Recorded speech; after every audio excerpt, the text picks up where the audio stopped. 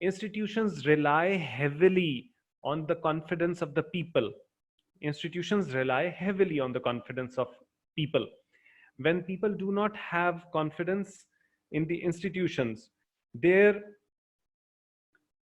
internal checks and balances do not evolve. The checks and balances, the internal checks and balances of the institutions do not evolve.